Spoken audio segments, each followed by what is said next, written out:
एक बार प्रदेश में अकाल पड़ा। यह देखकर गौतम बुद्ध को बड़ा दुख हुआ। उन्होंने लोगों से कहा कि बहुत से लोग अन्न और वस्त्र के लिए तरस रहे हैं। उनकी सहायता करना हर मनुष्य का धर्म है। आप लोगों से जो कुछ बने वह दान करें। बुद्ध का उपदेश सुनकर सब लोग बिना दिए अपने अपने घर चले गए। एक गरीब व्यक्ति बैठा ही रहा। उसने सोचा कि मेरे पास तो ये वस्त्र हैं, अगर मैं इन्हें उतार कर दे दूंगा तो नंगा हो जाऊंगा। उसने फिर से सोचा कि मनुष्य बिना वस्त्र के पैदा होता है और बिना वस्त्र के ही चला जाता है। न जाने कितने साधु सन्यासी बिना वस्त्र के रहते हैं, फिर मैं बिना वस्त्र के क्यों नहीं रह सकता। उसने अपने वस्त्र उतार कर बुद्ध को दे दिए। भगवान बुद्ध ने उसे आशीर्वाद दिया। वह प्रसन्न होकर घर की ओर चल पड़ा। वह खुशी से चिल्लाकर कह रहा था, मैंने अपने आधे मन को जीत लिया है। तभी सामने से राजा की सवारी आ रही थी। उस गरीब की बात सुनकर राजा ने उसे अपने पास बुलाया और पूछा कि तुमने आधे मन को कैसे जीता है। उस गरीब ने कहा कि भगवान बुद्ध दुखियों के लिए दान मांग रहे थे। ये सुनकर मैंने अपने वस्त्र उतार दिए। पहले तो मेरे मन ने इनकार किया, फिर मैंने उसे समझाया कि मनुष्य बिना वस्त्र के पैदा होता है और मृत्यु होने पर साथ में कुछ भी नहीं जाता। राजा उसकी बात से बड़ा प्रसन्न हुआ। उसने मोतियों का हार और कीमती वस्त्र उसे दिए। उसने वह सब ले जाकर भगवान बुद्ध के चरणों में रख दिए। बुद्ध ने उसे हृदय से लगाते हुए कहा, जो दूसरों के लिए अपना सब कुछ दे देता है उसकी बराबरी कोई नहीं कर सकता। बुद्ध ने बालक को समझाया। गौतम बुद्ध ने समझाया ज्ञानी आदमी कैसे अपने ऊपर शासन करना जानता है। एक लड़का बहुत चतुर था। उसने बहुत सी कलाएं सीखी। उसे तीर चलाना आ गया। वह नाव खेने लगा और बढ़िया से बढ़िया मकान बनाना सीख गया। उसके बाद वह घर लौटा। बड़े घमंड से वह लोगों से कहता, इस दुनिया में मेरे मुकाबले का कोई नहीं है, मैं सब कुछ जानता हूं। गौतम बुद्ध ने यह देखा तो सोचा, इसे शिक्षा देनी चाहिए। उन्होंने एक बूढ़े का रूप बनाया और हाथ में भिक्षा पात्र लेकर उसके पास गए। लड़के ने पूछा, तुम कौन हो? बुद्ध ने कहा, मैं अपने मन को वश में रखने वाला एक आदमी हूं। उनकी बात लड़के को समझ में नहीं आई। उसने कहा, आपका मतलब? बुद्ध बोले, कोई आदमी तीर चलाना जानता है, कोई नाव खेना जानता है, कोई घर बनाना जानता है, लेकिन ज्ञानी आदमी अपने ऊपर शासन करना जानता है। लड़का बुद्ध के इतने कहने पर भी कुछ न समझ सका। उनसे फिर पूछा, अपने ऊपर शासन करना क्या होता है? बुद्ध ने कहा, अगर कोई उसकी प्रशंसा करे तो वह खुशी से नहीं फूलता, निंदा करे तो दुखी नहीं होता।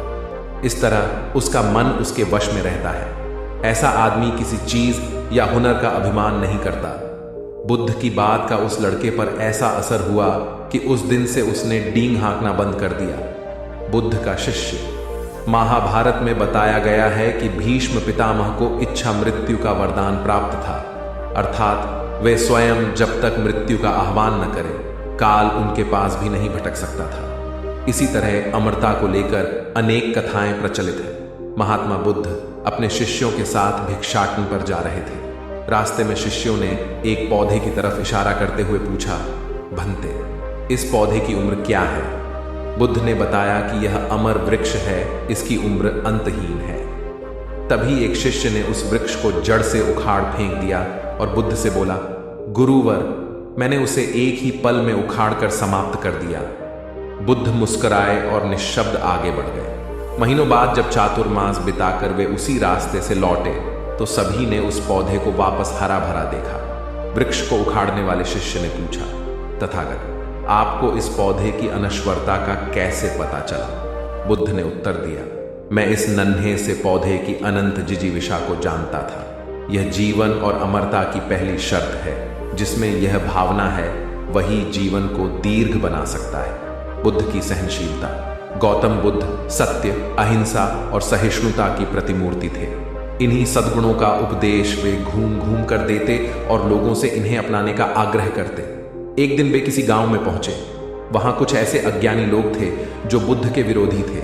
वे बुद्ध को अपशब्द कहने लगे। ये देखकर बुद्ध के शिष्यों को बहुत बुरा लगा।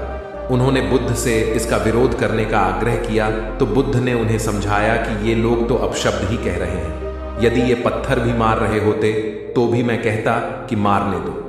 मैं जानता हूं कि ये कुछ कहना चाहते हैं, लेकिन क्रोध के कारण कह नहीं पा रहे। 10 साल पूर्व यदि ये ही लोग मुझे गाली देते तो मैं भी इन्हें गाली देता, किंतु अब तो लेन देन से मुक्ति मिल गई है। क्रोध से अपशब्द निकलते हैं। यहां तो क्रोध भवन कब का ढह चुका है। बुद्ध के विचार सुनकर अपशब्द कहने वाले हैरान रह गए। बुद्ध ने आगे अपने शिष्यों से कहा, इन लोगों को बताओ कि पिछले गांव में क्या हुआ था। शिष्यों ने बताया, वहां के लोग फल व मिठाइयां लेकर आए थे और आपने यह कहकर वे चीजें लौटा दी कि अब लेने वाला विदा हो चुका है। 10 साल पहले आते तो मैं ये सभी उपहार ले लेता।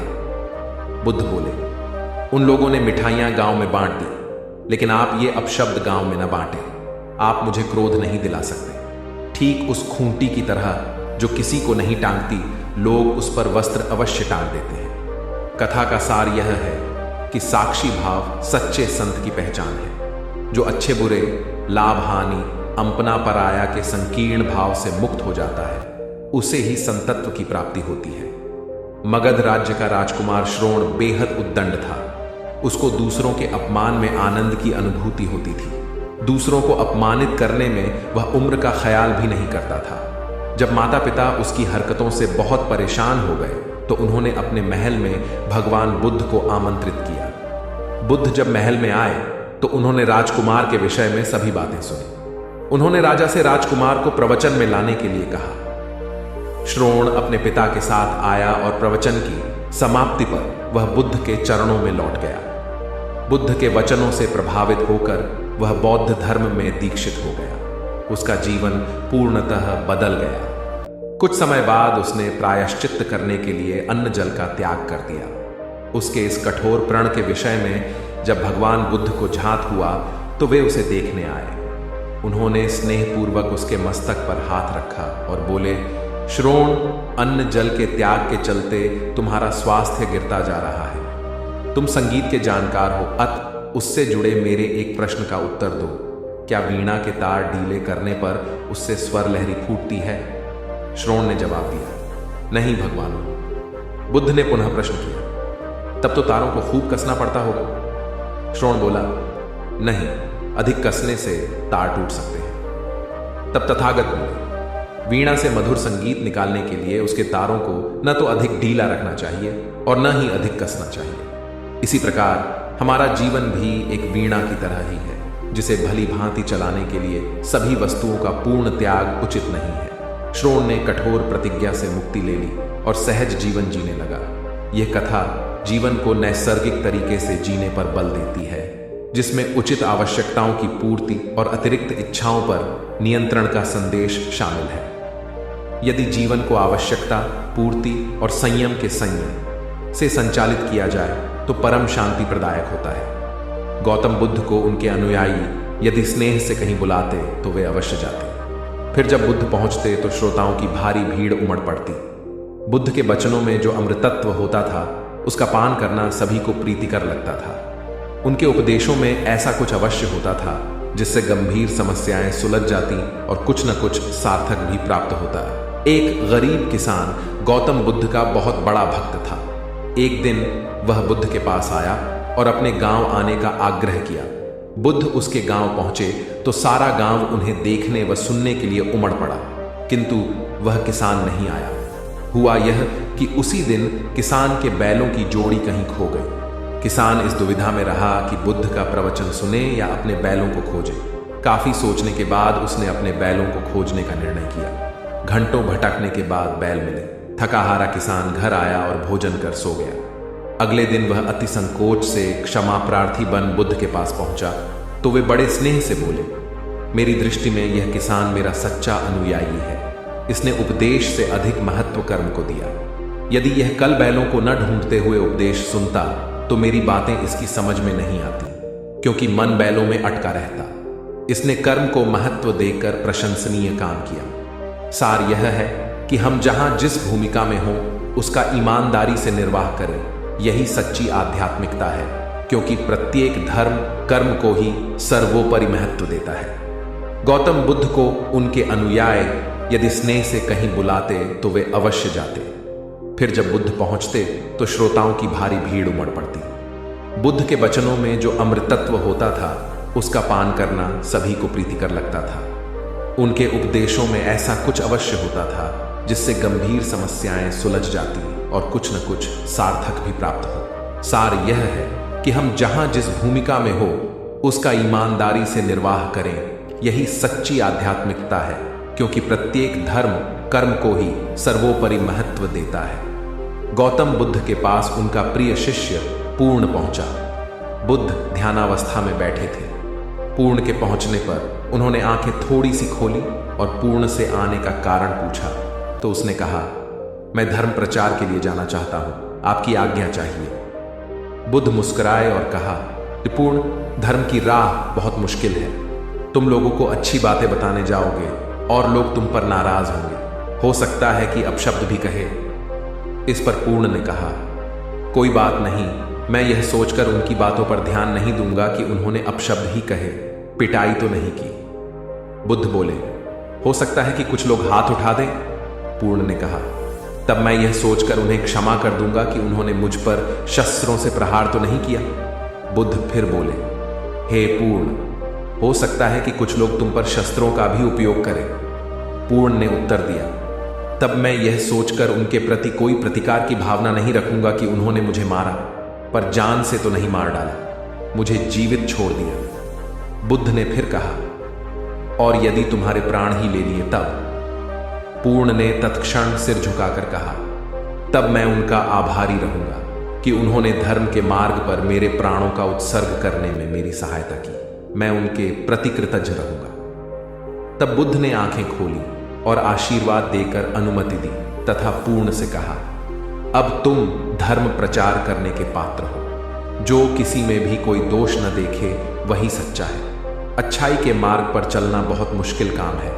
जो इस राह पर चलता है उसके मार्ग में अनेक बाधाएं आती हैं, लेकिन जो व्यक्ति किसी में भी दोष न देखे वही बाधाओं को सहजता से पार कर अपने लक्ष्य को पूरा कर पाता है। एक बार गौतम बुद्ध जब वन से गुजर रहे थे, तब एक राक्षसी हाथ में तलवार लेकर प्रकट हुई और कहा, अरे बुद्ध, आज तुम्हारे प्रेम को मेरी घृणा के सामने झुकना ही पड़ेगा। आज तुम्हारे जीवन का अंतिम दिन है। बुद्ध ने मुस्कुराते हुए उत्तर दिया, मैं घृणा, उपहास और द्वेष के आगे नतमस्तक नहीं होऊंगा। मैं निंदा, प्रशंसा अथवा उपहास किसी से भी प्रभावित नहीं होता। तुम मुझसे इतनी घृणा करती हो, पर मैं तो तुमसे भी प्रेम करता हूं। राक्षसी ने पूछा, तुम मुझसे प्रेम क्यों करते हो? बुद्ध बोले, मैं तुम में मां का रूप देख रहा हूं और मां तो प्रेम का रूप होती है, उसमें हिंसा हो ही नहीं सकती। इतना सुनते ही राक्षसी के हाथ से तलवार गिर पड़ी। हे बुद्ध, तुम धन्य हो। इतना कहते ही बहदेवी में बदल गई और अंतर्धान हो गई। दरअसल जो लोग दूसरों से द्वेष करते हैं, अंत में एक दिन घृणा उन्हें नष्ट कर देती है। घृणा से घिरे हुए लोगों को एक दिन घृणा ले डूबती है। प्रेम सत्य के आवरण से ढका होता है। सत्य से जुड़ा हुआ व्यक्ति सदैव आनंद में जीता है। सत्य को केवल अपने तक सीमित मत रखो, उसे अपने कर्मों में ढालना होगा। सत्य रूपी गुलाब की खुशबू है कर्म। अपने कर्म को प्रेम और सत्य में डुबो कर करो। प्रेम और सत्य मनुष्य को विकास की ओर ले जाते हैं। ध्यान रहे कि ये दोनों मार्ग ईश्वर की ओर जाते हैं। इस मार्ग पर चलने वाले सहज में ही आनंद और शांति को पा लेते हैं। गौतम बुद्ध भ्रमण करते हुए वैशाली नगर के वन विहार में पहुंचे। उनके आगमन का समाचार पूरे नगर में फैल गया। कुछ ही समय में मानो पूरा नगर उनके दर्शन के लिए उमड़ पड़ा। बड़े व्यापारी, शिक्षाविद, समाज सेवी, अधिकारी और राज परिवार से जुड़े कई वरिष्ठ भी वहां पहुंचे। सभी की भावना थी कि तथागत बुद्ध अपने शिष्यों सहित उनके निवास पर पहुंचे एवं भोज का आमंत्रण स्वीकारें। बुद्ध सभी के निवेदन को सुन रहे थे और स्वभावगत मुस्कान के साथ आमंत्रण का आभार व्यक्त कर रहे थे। तभी वैशाली की यात गणिका आम्रपाली भी वहां पहुंची। वह बुद्ध की शिक्षा से प्रेरित होकर बहुत पहले ही अपनी गणिका वृत्ति त्याग चुकी थी। उसने भी बुद्ध को भोजन का आमंत्रण दिया। बुद्ध ने तत्काल उसे स्वीकार किया और अगले दिन भिक्षुओं सहित उसके घर आने की सहमति दे दी। बुद्ध के एक शिष्य को यह बात अच्छी नहीं लगी कि इतने सारे वरिष्ठों के निवेदन के बावजूद बुद्ध ने आम्रपाली का आमंत्रण स्वीकारा। शिष्य की दृष्टि में आम्रपाली गणिका होने से घृणित कर्म से जुड़ी रही थी। जब सभी लोग चले गए तब शिष्य ने पूछा, भगवान, इतने लोगों ने आपको न्योता दिया, फिर आपने आम्रपाली का ही आमंत्रण क्यों स्वीकारा? बुद्ध ने कहा, माना वह गणिका थी, लेकिन पश्चाताप की अग्नि में तपकर वह निर्मल हो चुकी है। यदि कोई व्यक्ति इस निर्मलता को प्राप्त कर ले तो वह उनसे भी श्रेष्ठ हो जाता है जो ऐसे किसी घृणित कर्म में लीन न रहे हों। ऐसे व्यक्ति का आमंत्रण स्वीकारने में संकोच नहीं होना चाहिए। कोई व्यक्ति जब तक बुरे कामों में संलग्न रहता है तब तक उससे दूरी रहे तो ठीक है, लेकिन जो बुरे कामों को छोड़ दे उसे स्वीकार करने में संकोच नहीं करना चाहिए। इससे उसकी अच्छाई की ओर बढ़ने की भावना को बल मिलता है। गौबुद्ध के जीवन की एक घटना है। उन्होंने नियम बना रखा था कि वे अपने संघ में स्त्रियों को स्थान नहीं देंगे। स्त्रियों के लिए भिक्षु होने की दीक्षा उन्होंने वर्जित कर रखी थी। एक समय गौतम बुद्ध एक गांव में ठहरे हुए थे। वहां महाप्रजापति गौतमी उनके पास पहुंची। उन्होंने बुद्ध से कहा, आप स्त्रियों को भी दीक्षा दें, किंतु बुद्ध ने अस्वीकार कर दिया। अनेक स्त्रियां इकट्ठी हुई और उन्होंने विचार किया कि कैसे गौतम बुद्ध से स्वीकृति प्राप्त की जाए। स्त्रियों ने निर्णय लिया कि स्वयं सेविकाएं बनकर गौतम बुद्ध के समक्ष पहुंचा जाए। गौतमी ने अपने बाल काटे, भिक्षु के वस्त्र पहने और अनेक स्त्रियों के साथ बुद्ध के सामने पहुंच गए। उनकी यह मांग थी कि स्त्रियों को भी दीक्षा दी जाए। बुद्ध ने उनकी बात को स्वीकार नहीं किया। स्त्रियां निराश हुई। जब बुद्ध के एक शिष्य आनंद ने स्त्रियों को देखा, उनके पांव सूजे हुए थे, उन पर धूल चढ़ी हुई थी, उनकी आंखों से आंसू बह रहे थे। उन्होंने पूछा, क्या बात है? स्त्रियों ने कहा, बुद्ध उनके धर्म और नियम के अनुसार हमें भिक्षु होने की दीक्षा नहीं दे रहे हैं। जब आनंद ने व्यक्तिगत रूप से बुद्ध से निवेदन किया, बुद्ध को उन्होंने याद दिलाया, इस समय यह सामाजिक मान्यता है कि स्त्रियां मोक्ष की अधिकारी नहीं हैं, पुरुषों के मुकाबले निम्न हैं। तो क्या आप भी यह मानते हैं और इसलिए उन्हें दीक्षित नहीं कर रहे हैं? बुद्ध का उत्तर था, मुझे गलत न समझा जाए। मेरी मान्यता है कि पुरुष की तरह ही स्त्री भी निर्वाण प्राप्त कर सकती है, लेकिन मैं कुछ व्यावहारिक कारणों से स्त्रियों को संघ में शामिल करने और दीक्षा देने की स्वीकृति प्रदान नहीं कर रहा हूं। आनंद का उत्तर था, सिद्धांत और व्यवहार में परिवर्तन करना चाहिए। बुद्ध को बात जच गई और उन्होंने यह घोषणा की, जो स्त्रियां भिक्षु होना चाहेंगी उन्हें कुछ नियमों का पालन करना होगा। स्त्रियों ने स्वीकार किया और तब से स्त्रियां भी बौद्ध बनने लगी। तो इस वीडियो को लाइक करो ताकि वीडियो को और भी लोगों तक पहुंचाए। दोस्तों, आपने आज के इस वीडियो से क्या सीखा वह मुझे आप कमेंट में बता सकते हैं। इसी के साथ में उम्मीद है कि आपको आज की वीडियो पसंद आई होगी। चैनल को सब्सक्राइब करें। तो चलिए फिर मिलते हैं ऐसी एक और नई वीडियो में एक नए मैसेज के साथ। तब तक के लिए अपना ख्याल रखें। धन्यवाद।